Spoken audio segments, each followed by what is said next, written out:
Kinundina ng Philippine Animal Welfare Society ang patuloy na dumaraming insidente ng pananakit sa mga hayop. Pero ang mas nakalulungkot daw, karamihan sa mga ito ay hindi nakararating sa korte, kaya di napaparusahan ng mga may sala.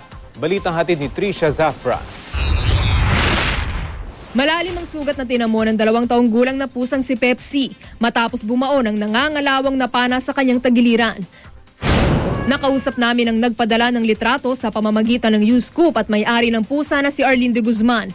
At anya umuwi daw si Pepsi kinagabihan ng September 25 na tila umiiyak ito sa sakit.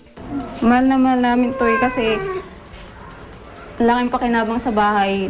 Kaya hindi ko matanggap na ganun.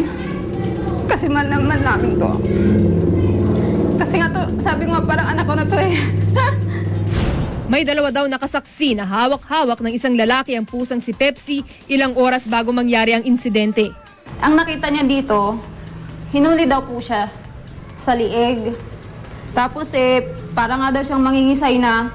Tapos, basta mabilis lang daw yung pangyayari. Hindi niya masyado nakita kung yun na yung pagsaksak o yun yung bubunutin yung baka na nasa katawan niya.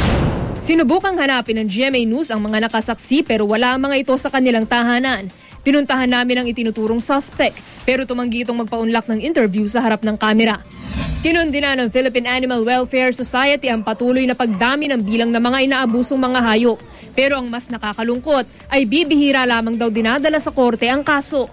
This is another sad story, yet another picture of animal cruelty na napapansin natin na medyo napapadalas na ngayon na nagiging viral sa internet. But legally speaking, hindi ho tayo makakapagkamit ng yung tinatawag talaga na justice kung merong animal cruelty or animal abuse na nagaganap.